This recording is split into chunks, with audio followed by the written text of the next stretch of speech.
ಕ್ರಿಕ್ news ಚಾನೆಲ್ಗೆ ಎಲ್ಲರಿಗೂ ಸ್ವಾಗತ. ಹೆಚ್ಚಿನ ವಿಡಿಯೋಗಾಗಿ ಸಬ್ಸ್ಕ್ರೈಬ್ ಅನ್ನು ಮಾಡಿ. ಚೊಚ್ಚಲ ಟೆಸ್ಟ್ನಲ್ಲಿ ಸ್ಫೋಟಕ ಹಾಫ್ ಸೆಂಚುರಿ ಸಿಡಿಸಿ ವಿಶ್ವ ದಾಖಲೆ ಬರೆದ ಆರ್ಸಿಬಿ ಹುಡುಗ ಜಾಕ್ ಬೆಥೆಲ್. 21 ವರ್ಷದ ಜಾಕ್ ಬೆಥೆಲ್ ಇಂಗ್ಲೆಂಡ್ ತಂಡದ ಭರವಸೆ ಯುವ ಆಲ್ರೌಂಡರ್. ಈ ಬಾರಿಯ ಮೆಗಾ ಹರಾಜಿನಲ್ಲಿ ಬೆಥೆಲ್ ಅವರನ್ನು ರಾಯಲ್ ಚಾಲೆಂಜರ್ಸ್ ಬೆಂಗಳೂರು ತಂಡ 2.6 ಕೋಟಿಗೆ ಖರೀದಿಸಿದೆ. ಈ ಖರೀದಿ ಬೆನ್ನಲ್ಲೇ ಅಬ್ಬರ ಮಾಡಿರುವ ಜಾಕಬ್ ಈ ಬಾರಿ ಐಪಿಎಲ್ನಲ್ಲಿ ಸಂಚಲನ ಸೃಷ್ಟಿಸುವ ವಿಶ್ವಾಸದಲ್ಲಿದ್ದಾರೆ. ಕ್ರೈಸ್ಟ್ ಚರ್ಚ್ ಹ್ಯಾಗ್ಲಿ ಸ್ಟೇಡಿಯಂನಲ್ಲಿ ನಡೆದ ನ್ಯೂಜಿಲೆಂಡ್ ವಿರುದ್ಧದ ಕ್ರಿಕ್ ನ್ಯೂಸ್ ಚಾನೆಲ್ಗೆ ಎಲ್ಲರಿಗೂ ಸ್ವಾಗತ. ಹೆಚ್ಚಿನ ವಿಡಿಯೋಗಾಗಿ ಸಬ್ಸ್ಕ್ರೈಬ್ ಅನ್ನು ಮಾಡಿ.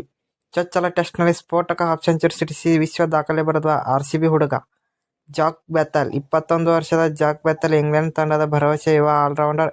ಈ ಬಾರಿಯ ಮೆಗಾ ಹರಾಜಿನಲ್ಲಿ ಬೆಥೆಲ್ ಅವರನ್ನು ರಾಯಲ್ ಚಾಲೆಂಜರ್ಸ್ ಬೆಂಗಳೂರು ತಂಡ 2.6 ಕೋಟಿಗೆ ಖರೀದಿಸಿದೆ. ಈ ಖರೀದಿ ಬೆನ್ನಲ್ಲೇ ಅಬ್ಬರ ಮಾಡಿರುವ ಜಾಕಬ್ ಈ ಬಾರಿ ಐಪಿಎಲ್ನಲ್ಲಿ ಸಂಚಲನ ಸೃಷ್ಟಿಸುವ ವಿಶ್ವಾಸದಲ್ಲಿದ್ದಾರೆ. ಕ್ರೈಸ್ಟ್ ಚರ್ಚ್ ಹ್ಯಾಗ್ಲಿ ಸ್ಟೇಡಿಯಂನಲ್ಲಿ ನಡೆದ ನ್ಯೂಜಿಲೆಂಡ್ ವಿರುದ್ಧದ ಮೊದಲ